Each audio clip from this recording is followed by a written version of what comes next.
Hello, my friends. Welcome back to the world of fantasy reading. Today, we're going to be talking about keeping track of problems that multiply. And I want to talk to you today about that as you tackle more complicated books like fantasy books, you're going to run into multiple plot lines. You will find it helpful to use charts, timelines, and other graphic organizers to track multiple problems and plot lines and to gather data as scientists do in charts and tables that allow close analysis. You guys have been doing this a lot throughout this year as we have read books that have multiple plot lines happening at the same time, like Long Walk to Water, Refugee. So you have kind of seen that. But it definitely applies to the fantasy realm. So under normal circumstances, we do this unit as book clubs. So we're going to listen to a book club conversation as they talk about multiplying problems in their book. And yes, it is the SNAP class coming back. I can't believe Wycliffe killed the dragon! I know, that was all he wanted, to kill a dragon, so he could get gold for his family. But now, Headmaster Mordred has stolen his gold anyway, so he killed the dragon for nothing.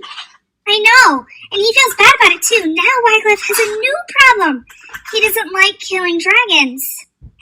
But the dragons don't know that, and I noticed the next book is called Revenge of the Dragon Lady. Well, that's a new problem for Wycliffe. So the book ends and Wycliffe is still poor, and now he's got a new problem. He's at school for dragon slayers and he's a dragon liker. And the dragons hate him. And what about Wycliffe's friend Eric? When is he going to impress everyone? He's so desperate to kill a dragon, but it was Wycliffe who did it. Actually, Eric's problem is that he's a girl. Wycliffe is a secret dragon liker and Eric is secretly a girl. I read ahead. Her problem is worse than Wycliffe's. And it stays worse for longer. And Angus has problems too. He's Mordred's nephew. And that stinks. And he can't stay away from sweets. At least Mordred's happy, because he has gold now. Mordred will always want more gold. He's greedy, and greedy people are never satisfied. These folks have a lot of problems.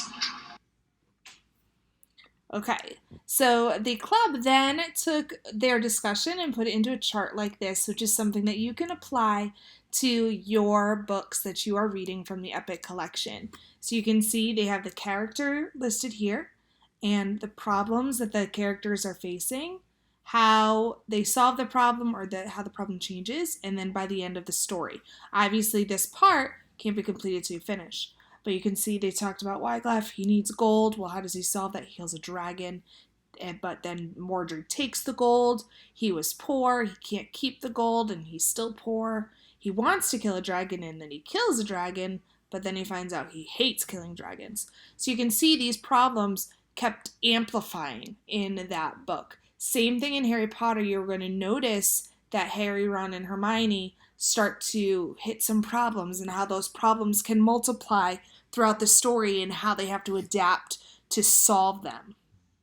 So as you read today, I want you to practice learning alongside your main character, keep an eye out for multiple problems, and fill in the multiple problems charts in your fantasy materials. So attached to this, you are going to see these documents. The first one is that conversation that you just listened to.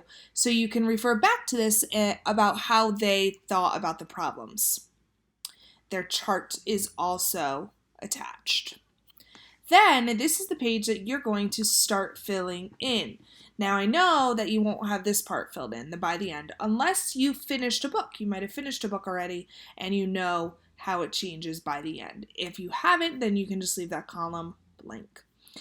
You're going to click the type here's. I'm in present mode, so I can't click it, but you just click in here to type the character's name and their problem. If it's the same character, you don't have to retype their names, just delete the extra boxes. Then what I have given you is some examples of how to take information from this chart and extend it. And you can see in this case, Allie is beginning to think deeply about what she knows about the major and minor characters and their problems. She's reading Percy Jackson, The Lightning Thief. And she said, Sally is Percy's mom. She's the exact opposite of Gabe. She is nice and very understanding, and she puts aside all the bad things about Percy. Grover is Percy's best friend from boarding school, and Percy did everything to protect him from getting bullied, including getting in trouble. But all along, Grover has been protecting him. And Percy is a 6th grade dyslexic, ADHD, D plus average, half-blood, and he is being chased by monsters trying to kill him. He just killed 2 monsters, but they're not dead, in my opinion. They disintegrated into yellow dust. One monster choked his mom so hard that happened, but she turned to gold dust. And then you can see this example of the problems in Harry Potter. Then I have a notebook entry page for you guys, and you can use this page to do what these 2 students did here. Write a paragraph, a few sentences about the problems in your book that your main character and your secondary characters are encountering.